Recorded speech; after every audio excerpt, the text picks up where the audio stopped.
Panorama group, जो सोचता है वो करता है। आपके अपने सपनों का आशियाना। पटना में गैर आवासीय संपत्तियों पर प्रॉपर्टी टैक्स में बड़ा बदलाव, कई श्रेणियों पर दोगुना कर लग सकता है। जी हां, पटना नगर निगम ने शहर की गैर आवासीय संपत्तियों पर लगने वाले प्रॉपर्टी टैक्स की दरों में अहम बदलाव किया है। बिहार नगर पालिका अधिनियम 2007 के तहत जारी नई अधिसूचना के अनुसार अब संपत्ति के उपयोग और उसमें होने वाली व्यावसायिक गतिविधियों के आधार पर टैक्स गुणांक तय किया गया है।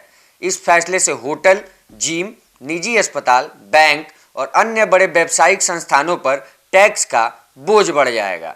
नगर निगम के अधिकारियों के अनुसार यह निर्णय कर प्रणाली को अधिक पारदर्शी, सरल और न्याय संगत बनाने के उद्देश्य से लिया गया है। साथ ही इससे शहरी राजस्व में बढ़ोतरी होगी, जिससे बुनियादी सुविधाओं और विकास कार्यों को गति दी जा सकेगी।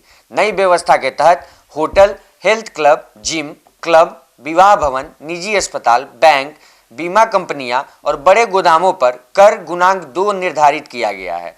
इसका सीधा अर्थ है कि इन संपत्तियों पर पहले की तुलना में अब 2 गुना प्रॉपर्टी टैक्स देना होगा। नगर निगम का मानना है कि इन संस्थानों में अधिक व्यावसायिक गतिविधियां होती हैं और इनकी आय क्षमता भी अधिक होती है, इसलिए उनसे ज़्यादा कर वसूलना जाना तर्क संगत होगा। इसके अलावा showroom, shopping mall, cinema hall, multi complex, restaurant और मध्य आकार के गोदामों पर 1.5 गुणांक लागू किया गया है। इससे इन श्रेणियों की संपत्तियों पर प्रॉपर्टी टैक्स में 50% की बढ़ोतरी होगी।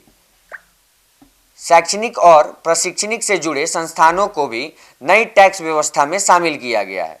कोचिंग संस्थान, गाइडेंस सेंटर, ट्रेनिंग संस्थान और उनसे जुड़े छात्रावासों पर 1.5 गुणांक तय किया गया है। इसी श्रेणी में नर्सिंग होम, क्लिनिक और डायग्नोस्टिक सेंटर को भी रखा गया है। निजी स्कूल, कॉलेज और शोध संस्थानों पर भी 1.5 गुना टैक्स लगाया जाएगा।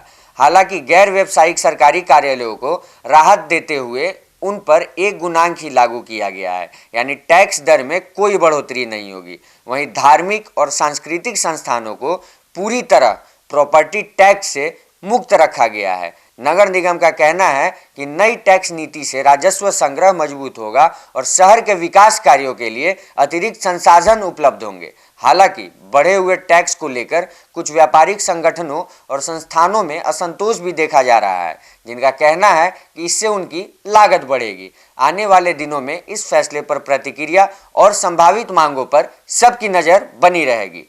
कुल मिलाकर पटना नगर निगम का यह फैसला शहर की बदलती आर्थिक गतिविधियों और राजस्व जरूरतों को ध्यान में रखकर लिया गया कदम माना जा रहा है। हालांकि इससे निगम की आमदनी बढ़ने की उम्मीद है, लेकिन बढ़े हुए टैक्स का असर व्यवसायों, शैक्षणिक संस्थानों और स्वास्थ्य सेवाओं की लागत पर भी पड़ सकता है।